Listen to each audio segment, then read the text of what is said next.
Hi everyone and welcome. General Raza Muhammad joins us today, a retired two-star general of the Pakistani army and currently the president of the Islamabad Policy Research Institute and formerly held positions as an ambassador in several countries.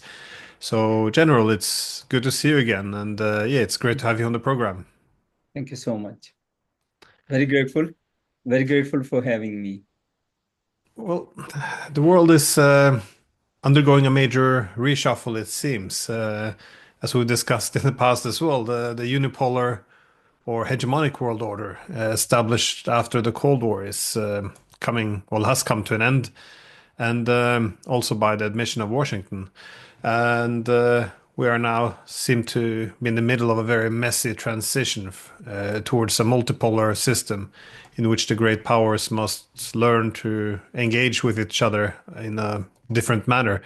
And I always found that Pakistan is a truly fascinating country because it's positioned so near uh, China, Russia, India, Iran, has much cooperation with the US, and Pakistan itself has, is I guess a country to be reckoned with. It's a large country, and it's also bordering the turbulent Afghanistan. So it's again a fascinating part of the world. So I wanted to open up with a wide question. That is, what do you see as being the main political and economic considerations for Pakistan at this very critical point in history? Very right. Thank you so much for this very good question, and thank you so much for having me. It was a pleasure to receive your email and to connect with you. Although I'm completing my tenure at the IPRI, it has 3 years tenure. I'll be leaving IPRI, but nonetheless, these views are important, and I'll discuss it. Right. As far as Pakistan is concerned, I think I'll begin from inward to outward, zoom in and zoom out also. First of all, when we see internally, Pakistan is going through a little difficult time when it comes to economic situation. Although it has improved a lot, our foreign reserves have improved, our trade deficit has been controlled, the inflation has been controlled to quite an extent. Yet there are issues which are related to the internal polarization, internal situation in Pakistan. So we are grappled with those issues, and in those issues, the most important ones are that Pakistan is on the hit list of under the terrorist attacks from across the border. Across the border, when I say, I mean that there are certain elements which are using Afghan territory. They are living there. They come and go and attack in Pakistan, and multiple terrorist activities have taken place. And recently, you must have heard that they had hijacked a train also. Fortunately, within 36 hours, Pakistani armed forces took over the situation, and they were able to eliminate the terrorists and get the hostages released. So this is somewhat internal situation. So it is linked with the international situation from multiple ways. And multiple ways in a sense that when it comes to the economic situation, Pakistan needs to stay connected with the regional, also the Western countries for trade, connectivity, imports, exports. One, two. Since we are going through problems, we are also dealing with the IMF. So IMF is an important factor. And when it comes to the IMF, there are conditionalities. You have to follow their program. So those conditionalities are also sometimes tougher. Uh, Pakistan is trying to get over all these things. Coming over to the international situation, and especially after the President Trump's taking over of the United States. Last about 2 months, he has taken certain very, very radical steps. And what is now dominating the international media sphere is the tariff war, or so to say, trade war, or you may say imposition of the tariffs. So President Trump has levied tariff on multiple countries, including the allies, including friends and foe, I would say. Uh, Highest under the tariff list is the China. Pakistan also got certain increase in the tariffs, but overall, Pakistan is not in a very, very bad state. Pakistan's major exports to America are the cotton products. So when it comes to the cotton, the major competitor in the region are Bangladesh, and other than Bangladesh, it is Vietnam, and to an extent South Korea also, to an extent India also. So when it comes to the tariffs, uh, I think Pakistan and India stand to gain. India has a little lesser ratio of the tariffs. Pakistan has a little more. But comparing Bangladesh and Vietnam, we are at a good position, and there is a possibility that we can cash on the opportunity. As far as the government of Pakistan is concerned, they have formed up a delegation, they have formed up a team, they got together the economists, and they have proposed certain measures. And measures are to engage with the United States government, engage with Mr. Trump, and try to lower the tariffs if it is possible. Pakistan is not likely to go to the counter tariffs because we are not so badly hit, and Pakistan would like to capitalize on this situation where certain other countries have more tariffs. Uh, when it comes to cooperation between Pakistan and regional countries, Pakistan is trying its best to have good relations with the regional countries as well as with United States and China. So I'll stop here and we'll wait for the next question. I hope I have answered your first question aptly. Yeah, very much so. If we can shift a bit towards the international security, I guess it's right to argue that the key tensions of Pakistan would be with India. Do you see any changes in the situation as well, we have what's often referred to as Eurasian integration, that is Russia, China, India, pursuing all this infrastructure, technological cooperation, financial. Does this change the situation in any way? For example, about the territorial disputes over Kashmir, or does it make you more optimistic or pessimistic regarding a possible solution to, I guess, yeah, a more likely peaceful path forward with India? Because I've seen whenever I speak to people from India, they make the point that as India attempts to integrate more into the, I guess, Eurasian heartland, for example, the international north-south transportation corridor from India, Iran, and Russia, it will be very strong economic incentives to improve this by, overcoming some of the difficult relationship they have with Pakistan. Do you see any changes in this situation? Thank you so much. It's a very, very well-loaded question. I'll need a little longer time to answer it, but I hope you can bear with me. First of all, coming over to the Pakistan and the neighboring countries. Pakistan had troubled relations, has had troubled relation, is having troubled relations with India since long, and basic disputes, it is because of the Kashmir dispute. For past about how many years? About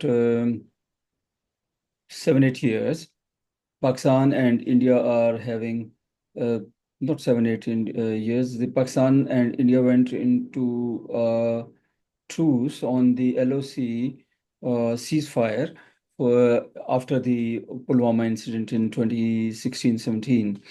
So 19, please forgive me, I've just forgotten the date. So let's stick to it, the Pulwama incident. And after that, the exchange of the aerial attacks and all that in Pakistan. And Pakistan went into India and we shot down some their aircraft and all that. But after that, we had ceasefire and it is still holding on. After that, Pakistan has offered India multiple times to come to the table and talk and resolve the issues.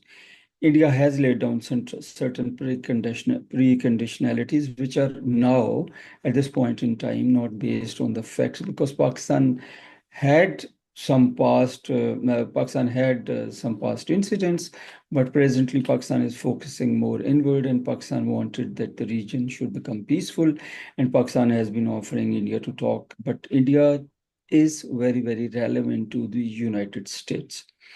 It is very relevant to United States strategic objectives in this region, and the biggest strategic objective of the United States is containment of China, and that is where India and US interest align with each other, because India considers China also as its big enemy.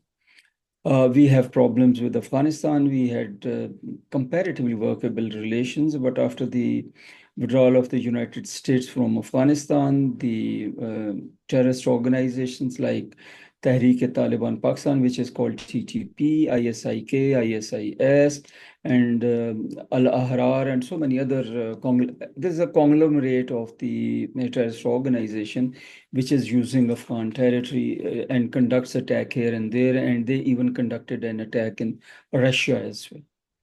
Coming over to North and South connectivity.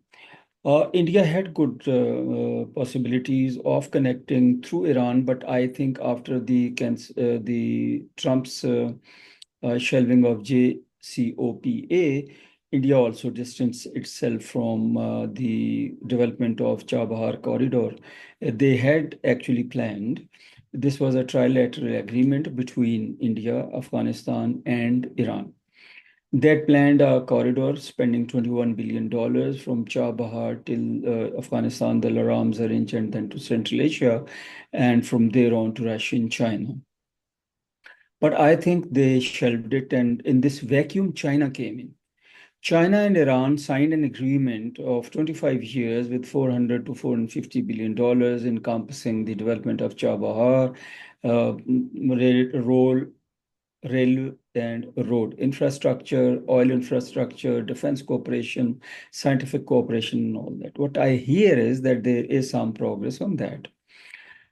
Now coming over to the economic scale and cost and benefit ratio of using Chabahar or Bandar Abbas by India for connection with Central Asia, Russia, China, and all that Eurasian integration, vis-a-vis Gwadar and Pakistan. If you see, sorry, from Chabahar, for conducting a business with Central Asia, India is likely to take about 20 to 22 days. You got to bring the things onto the port, load it on the ships, bring it there, unload, bring it back to the containers, then travel through and reach there. From cost point of view, from time scale, economy of time, from economy of money, it becomes not a very, very feasible proposition. Comparing that, if India and Pakistan have good relations, right?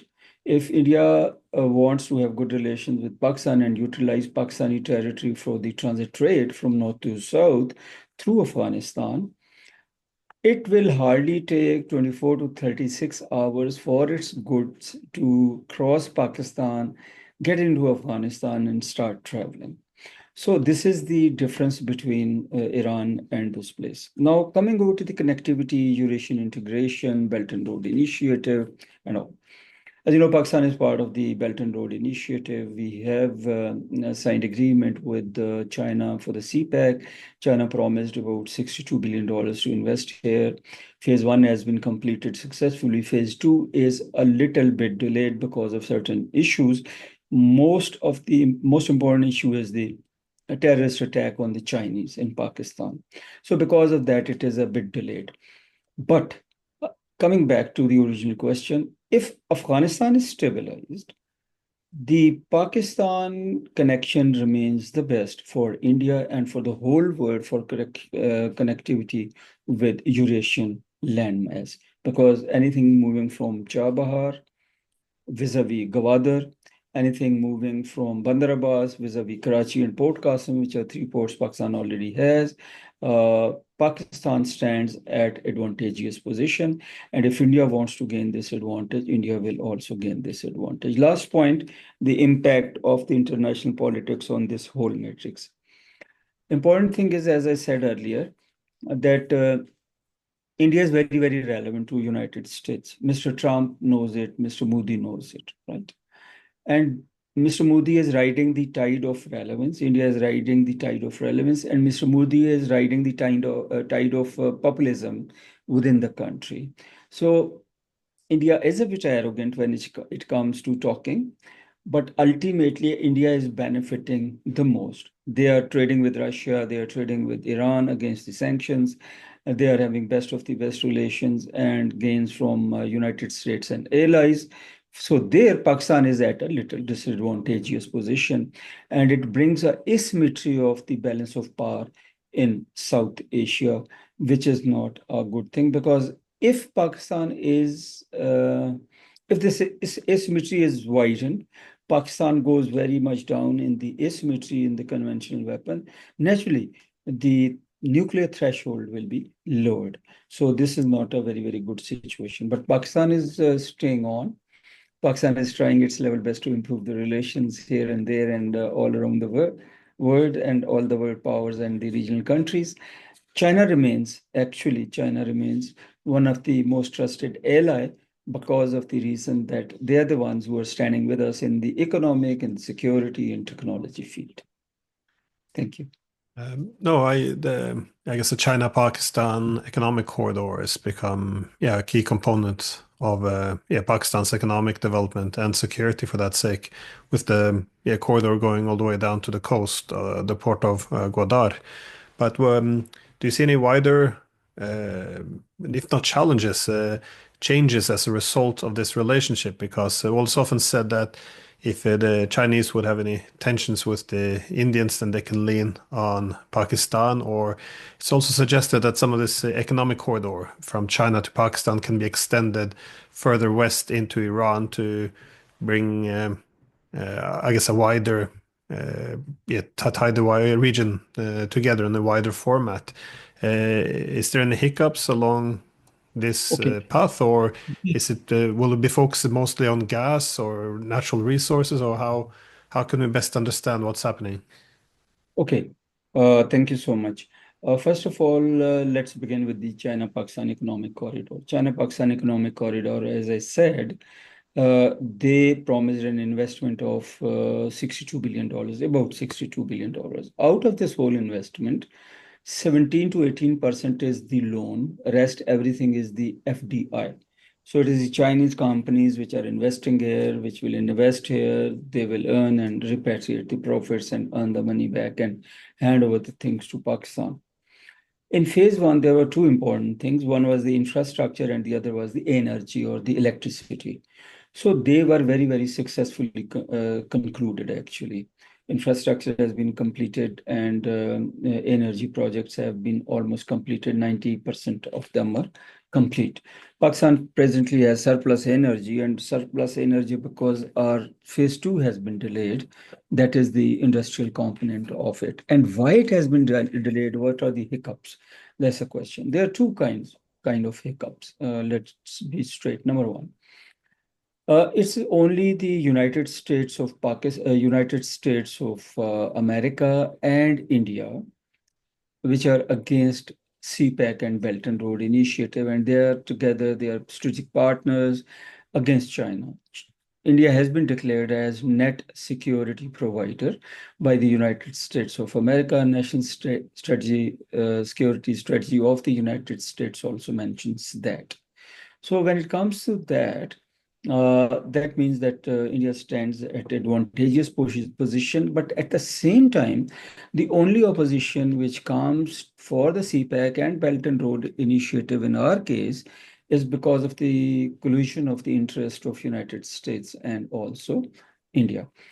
Now, hiccups number one is this, that it is being demonized, the media, the political institutions of both the countries, they keep targeting CPEC. They say it is a debt trap. They say it is colonization, so on and so forth. About the debt trap, if it could have been a debt trap if major part of the loan which Pakistan owes to the world was the Chinese. However, out of 135 billion dollars loan which Pakistan owes to the world, hardly 30 billion are to be given to China. Rest 100 plus billion dollars are to the West, to the IMF, to the other countries number.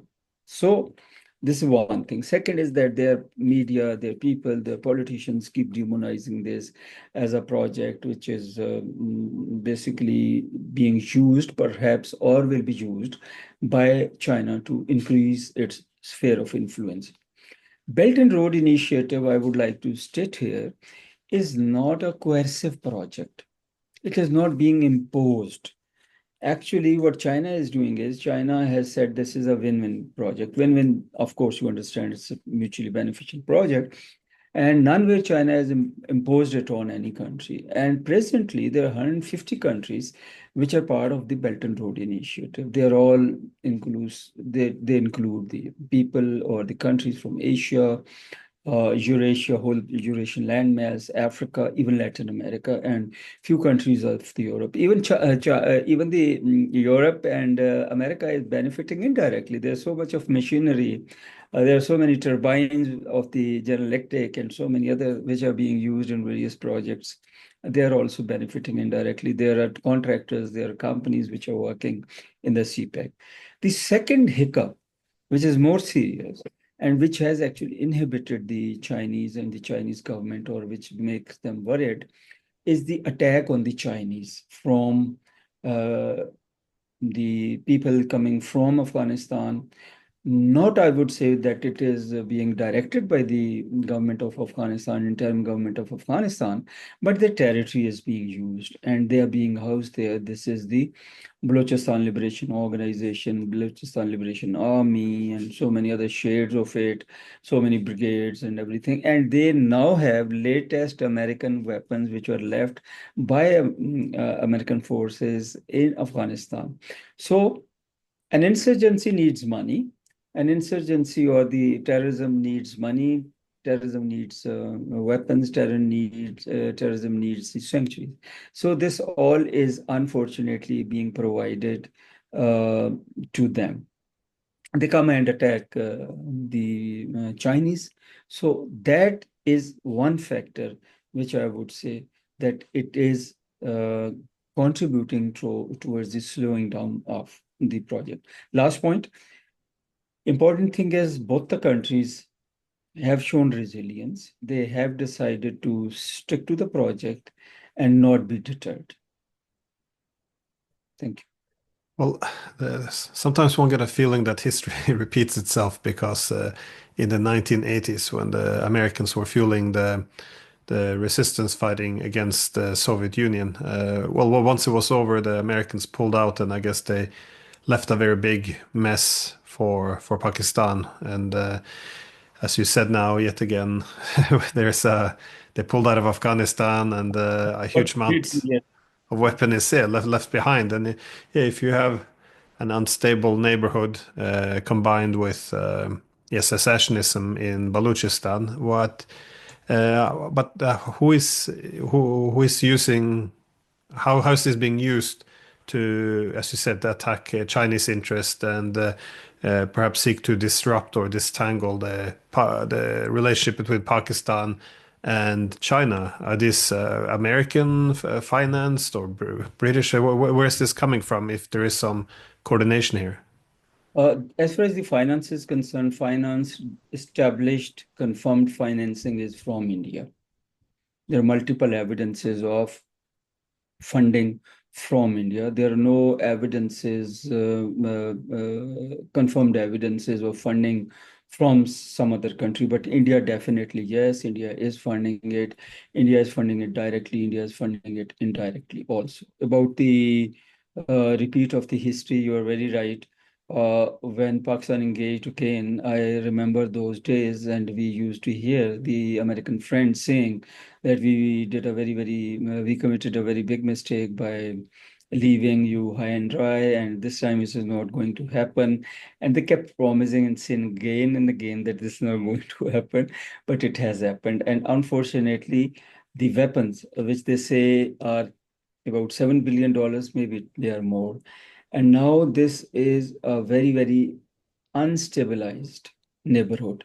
And it is, I would tell you, a very interesting thing, Mr. Glenn Deesen. It's now a conglomerate of the terrorism. One attack does not mean one organization. This is an interesting fact which has come up lately. One attack, let's say Mr. X pays for an attack. Okay, I pay you $50 million, 100 million, $500, $100,000 to go and attack this place and do this. So one person takes the contract.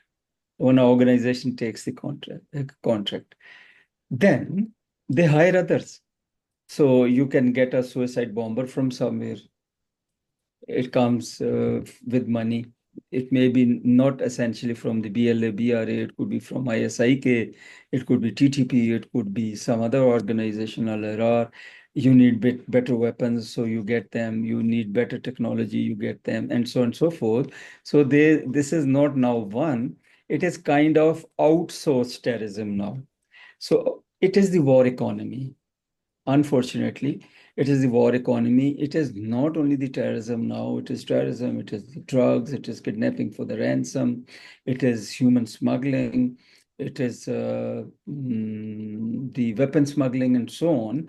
So it is a huge group and a big problem. Naturally, unfortunately, United States of America left in a hurry without any proper arrangements. And another thing I want to add, they handed over Afghanistan kind of peacefully to an organization which was declared internationally terrorist. They had been fighting with it. And ultimately, the superpower of the world signed a truce agreement with a non-state actor. And this was Taliban. And they took over Taliban. The Taliban took over Afghanistan from them. So yeah, you have this, yeah, the giants of the region, India, China, United States, but up in the north you also have another great power, Russia, and I guess the historical relationship, well, especially considering the Cold War tensions, this has changed yeah, significantly, hasn't it? What is the current relationship now between Russia and Pakistan? Is it a lot of military cooperation? Do you see economic common development? Do you have shared interest in Central Asia? What is the extent of engagement with Russia these days? Wonderful question. Russia is a very, very important country in the region. Russia is a significant country with good leadership, with good people who are there, with intelligent people, with very, very, great potential. It's not a small country, it is a civilizational power. It is a civilizational country like China, like any other good country, number one. Number two, relationship with Pakistan. Unfortunately, because of the past, because of Pakistan's being in the Western camp, Pakistan being in the Western bloc, or having been kind of a non-NATO ally and having been in the SEATO and CENTO, we distant ourselves from Russia, although we were close to China, but not with Russia. So gradually, Pakistan and Russia's relations have improved. I think the major breakthroughs took place in early 2000, 2008, 9, 10, 11 onward. Pakistan and Russia started interacting with each other. I have been involved in certain processes myself, right from 2010 onward. So Pakistan is getting closer. The relationship, as far as relationship is concerned, it is in economic field, it is in the social cooperation, cultural, also in the military cooperation. Pakistan bought helicopters from Russia, and we have been negotiating for certain other things also. Another thing I want to flag here when it comes to the stability in the region, Pakistan's relation with Afghanistan, Pakistan's relation with India, or stability in Afghanistan, I always maintain this. It has to be a regional solution, although many people don't like it. Many people don't like it because they don't want that the region should be involved. I think Russia is very important. China is very important. Pakistan and India is also important. Turkey is important. So all these countries, even Iran, all these countries have to sit together and actually bring peace and stability in Afghanistan. Now, stability in Afghanistan is good for certain countries and not good for certain countries. For Pakistan, if Afghanistan is stable, we will be very happy because we are the direct effectees after the Afghanistan. If you see these 45 years, 50 years of instability in Afghanistan, it has harmed Afghanistan the most, And after Afghanistan, it is Pakistan which suffers the most. So Pakistan will be a beneficiary if there is peace in Afghanistan. But are there certain other countries, Western countries, they want Afghanistan to be peaceful? Because if Afghanistan becomes peaceful, the BRI would succeed, Russia would not have any problems, Iran will not have problems, Pakistan will not have problems, this region will thrive, Eurasian connectivity will flourish, and there'll be a lot of economic activity and socio-economic development here. But I think there are powers that they do not want Afghanistan to remain stable. These regional countries, if they get together, then I think America will also join in, and Russia remains very, very important actor in this region. Russia and China both. Yeah, well, I guess evidently with Pakistan, well, sorry, with China and Russia having great interest in pursuing Eurasian integration, a stable Afghanistan is imperative. But it is interesting, though, that after 20 years of occupation of Afghanistan, to have a stable Afghanistan, well, linked to the West, that you now have Western countries seeing, well, not all, but some seeing a strategic interest in having a destabilized Afghanistan. So, but this impacts Pakistan's policies then in terms of leaning more than towards China and Russia. It does. It does. I think not this that the Pakistan would wean away or get away from America in this case, because America remains also very, very important. America is funding Afghanistan with millions of billions of dollars a year. Not recognized them, have not recognized them, but still funding, providing them the funds. America remains important, but there is no doubt that peace in Afghanistan is very, very important. Pakistan has to work with Russia, with China, with other neighboring countries to bring peace here. Why the countries are not interested and they want to keep it destabilized? If there are certain countries, they want it to be destabilized because it will remain a problem for the neighborhood. So it will be a kind of arc of instability, which will keep affecting the neighboring countries like China, Russia, Pakistan, Iran, and so on. As I gave the example of attack in Russia, ISIK attacked in Russia, and there are news that it was planned by people, ISK people who were there in Afghanistan.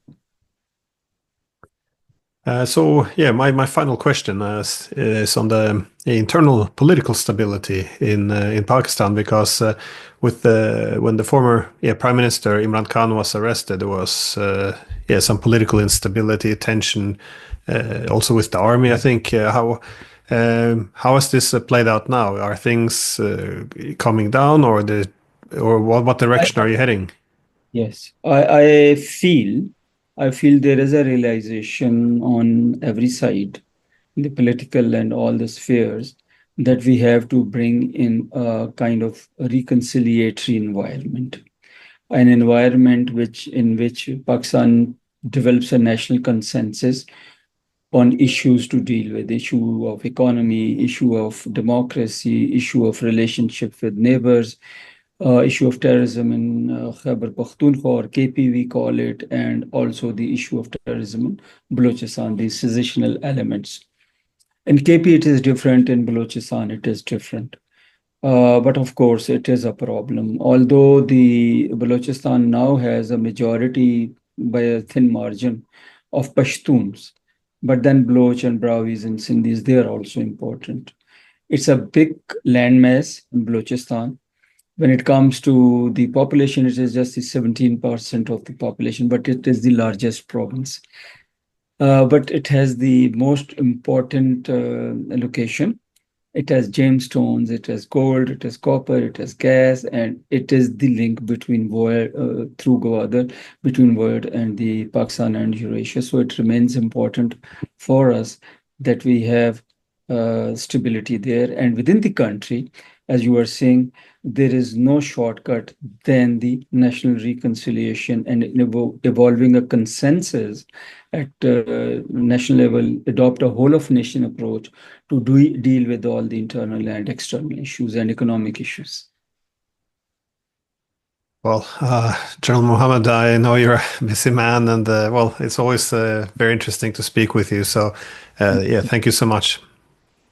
God bless you. Thank you so much for having Thank you. me. And It was wonderful, and I appreciate your intelligent questions. Very well framed, very good questions. I hope I've been able to justify the time you spent for me. oh, definitely. Again, thank you so much. And yeah, hope to see you again in October. So, thanks. Thank you so much. See you.